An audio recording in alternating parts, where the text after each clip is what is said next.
Hello there, I'm Jimmy Vegas and this is the Ultimate Unity tutorial for beginners and welcome to episode 28. This tutorial we're going to focus on the sequence of events and we're also going to touch a little bit more on some AI, basically to get our skeleton wandering around. Don't forget, click the subscribe button and click the bell icon as well to stay up to date with every tutorial still to come in this series and indeed everything else I upload to my channel. With that in mind, let's get to work. So, let's have our skeleton wander around. Currently, he just comes towards us no matter where we are. So let's determine a rough area where he can walk around. Let's say in this space he's currently in. So the point I want to get to by the end of this tutorial is the sequence by where he's happy wandering around. But then if we come close, maybe through here, as we're supposed to, because we speak to the NPC over there, and he'll basically come and try and attack us. So let's just start by creating a trigger zone for the actual skeleton for him to walk to rather than us. So game object, 3D object and cube. Simple as that. Tick is trigger down here and let's bring the cube up to roughly round about there. So I'm going to set this as some whole numbers for now. 102, over here somewhere, so 486 and 1, maybe 40, somewhere there. So I'm going to zoom out a little bit and we'll have it roughly this area here. I want to increase the size of the trigger zone just in case if we need to. So let's start by bringing it to probably about there, so 488, and this here to about 144. So this area around here is what we're going to trigger. Let's rename this to skeleton trigger. And finally, before we actually start coding, let's add a rigid body to our skeleton. So add component, let's go to physics, and then let's go to rigid body. And we also need to tick is kinematic. This will stop the skeleton falling straight through the floor if a collider should suddenly just appear in the center of him. Like, for example, the big cylinder. We need to have the rigid body active, otherwise the script that we apply to this cube won't work. So I'm just going to quickly get rid of the mesh renderer and then let's create the script. Right click, create, C# script, and we'll call this skeleton wander. And let's open that up in Visual Studio. So the way we're going to do this is we need to have two variables, an X position, excuse me, and a Z position. You can do this on the Y as well. Principle's still the same, but I'm just going to keep it 2 for now. So let's get rid of void start, void update, and annotations. We don't need them. Let's start with public int x pos. So we're going to randomize the position for that. Next one, public int z pos. Again, we'll randomize. Now, it's worth noting that if we head back to Unity and click on skeleton enemy, remember he's tagged as enemy. Now, things could get a little bit haywire later on, so we're kind of future-proofing this point here.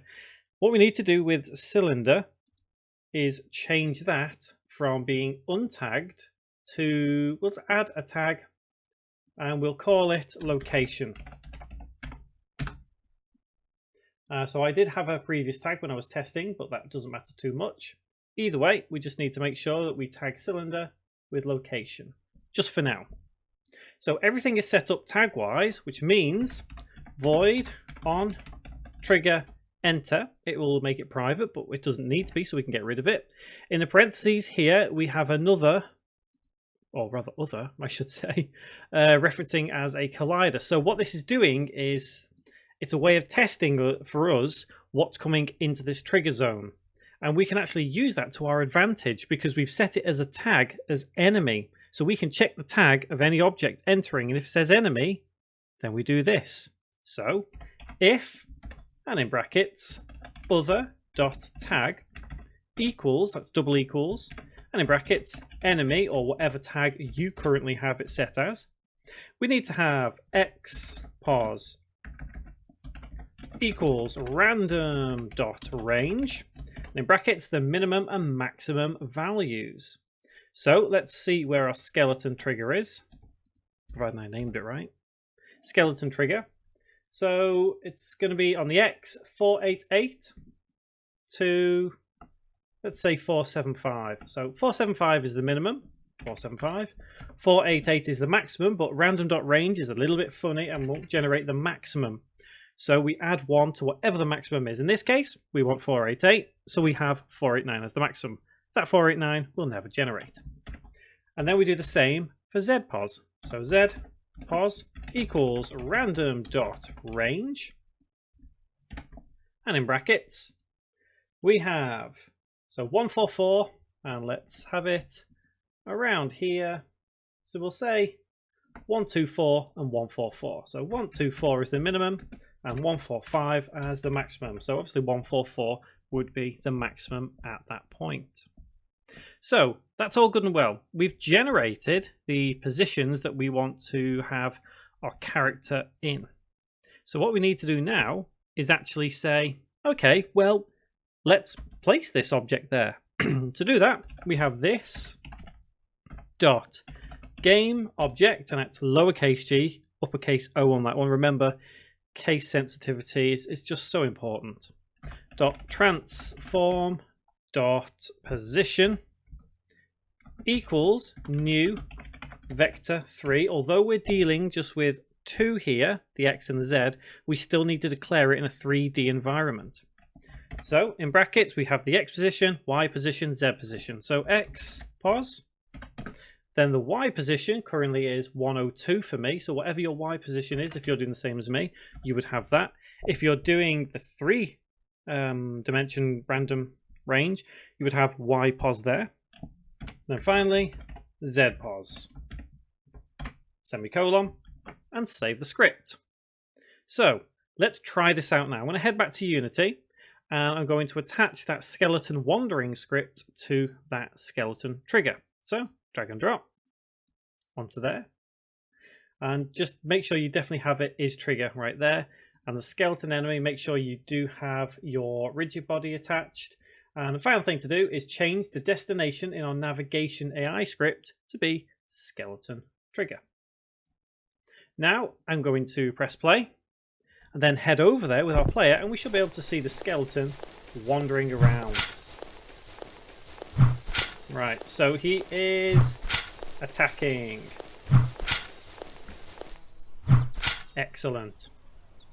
Not quite what we wanted. The reason for that, yep, hopefully you guessed it, is because of the cylinder.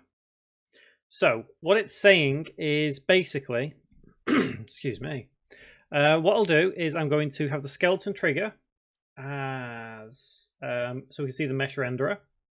I'm going to unplug the scene so we can see it here, and then we'll watch from the sky what actually happens with our skeleton enemy. So we can see he will walk towards it, but he'll start attacking it. Now that is where we have the problem. So what we could theoretically do is, rather than attach the location to the cylinder, we could have that as untagged. We could actually reverse engineer that and have the skeleton trigger tagged as location. And all that means is that for our cylinder now, if we head to our skeleton AI script, what we'll need to do is add in an extra if statement to say, if it's not equal to location, then do what we need to do.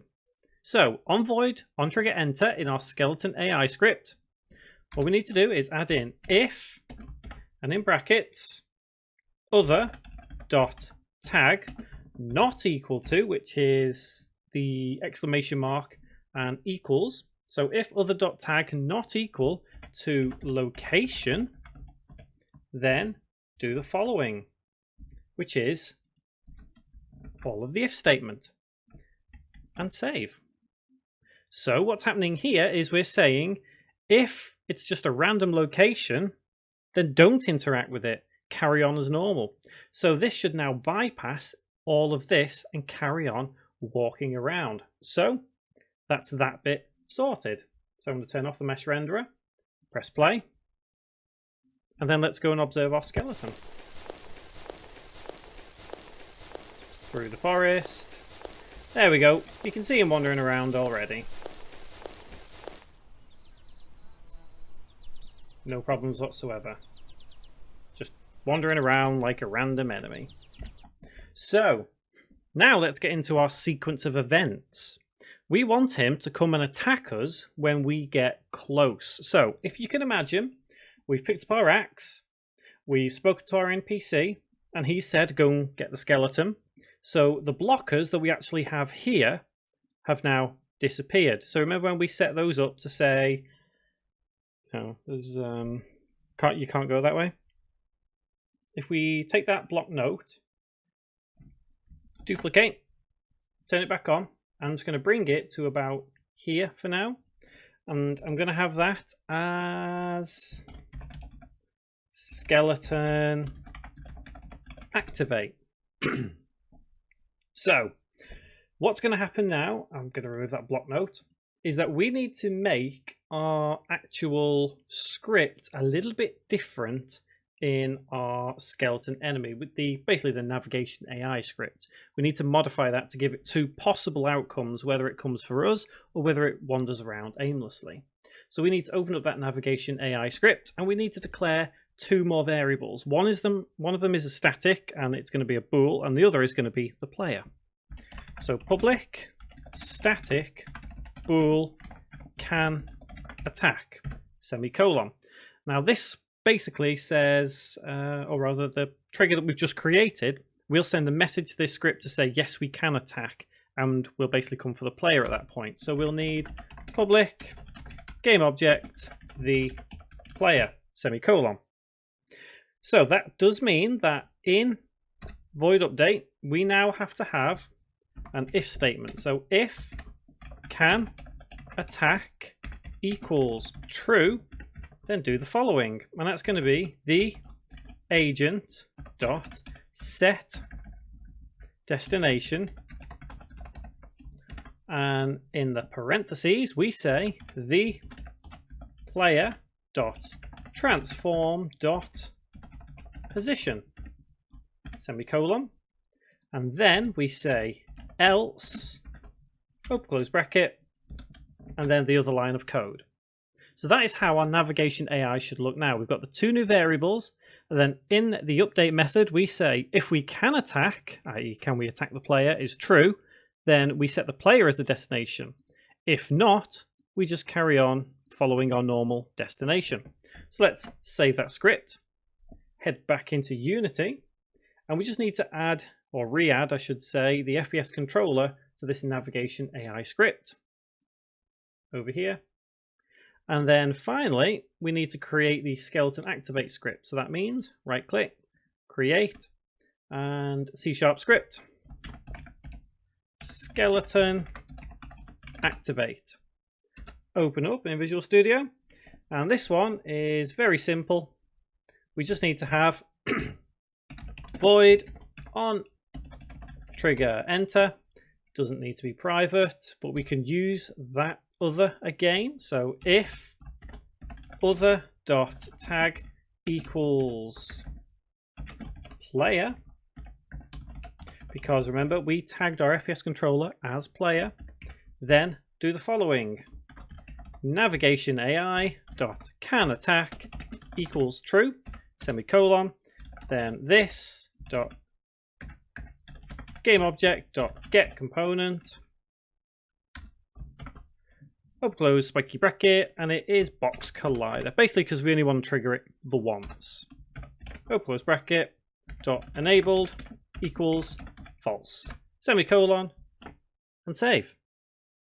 So let's head back to Unity once again, and skeleton activate script on our skeleton activate object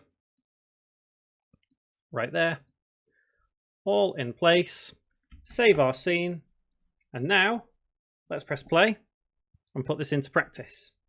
And we should be able to see our sequence of events come together in just a moment when I put everything back to normal. Okay, so he's attacking. What's he attacking? Okay, so that was unexpected. Let's have a quick debug of this. Why has he suddenly done that? Did not expect that to happen. Okay, so I'm going to pull the scene out again. Have the skeleton trigger mesh on. And let's see if we can figure out why that happened then. That was very strange. Didn't expect that to happen. Okay. So he's just wandering around normally. How very odd. Okay, so let's shrink our scene. Let's have it over here so we can see it. Okay. Now that has confused me. Let's see what's gone wrong there. So our skeleton's doing his normal thing. We're moving. Okay. We're moving. So I can't be too sure what's gone on there, guys. That is very strange. That is very strange indeed. It could be because of our skeleton activation, but however, if we cross this now, he will change and come for us, as you can see. There we go. So I do suspect it was because the proximity of our blocker, or rather our activation, and the cube itself, that could possibly be the problem. So what I'm going to do is turn all those objects back on and move our skeleton activate. In fact, I will turn the mesh on so we can see them visually in the scene. And I'm actually going to move this over here and shrink it on the X quite a bit, so 0.1, just to give ourselves a bit of space. So let's turn the mesh off on all of those. And let's turn our area, block, everything on. And now let's try this entire sequence of events as intended. So save the scene, press play, and let's go. So we want to take the axe and let's go and talk to the NPC. You can see the skeleton wandering around, no problem. And he says, I see you have your axe, I have a small favour. Yeah, let's go do the skeleton. And here he comes. Okay, excellent. Now there's one thing I didn't check there, which I maybe kind of should have done. Turn the mesh render off, because I still want to go to this point where the blocker is. It says we can't go any further, but I just want to make sure that we don't accidentally trigger anything by going that way. So let's have a quick check. So he's still wandering around. Yeah, cannot go that way. So that's okay for now. Everything seems to be in order. The amount of time you'll spend bug testing and just checking everything works in game development is quite extraordinary. That's a very British thing to say, wasn't it? So, is he? So he stopped again. He's just kind of wandering. Okay, so why has he done that? Why has he done that? So, looks like we've got a little bug to address at this point. Let's take the skeleton trigger there. See if he... Yeah. Okay, I see what's happening there. I see what's happening there. We can actually get around that. That is a great that glitch is a great opportunity to actually develop our skills further. I didn't plan for that, but let's develop a little bit further. Skeleton trigger now. What we can do is let's go back into the script, skeleton wander, and what we can actually do here is we can turn off the box collider and then turn it back on. Now this will give us a great opportunity to reset that collider, so as if it does end up in the same position, it doesn't glitch.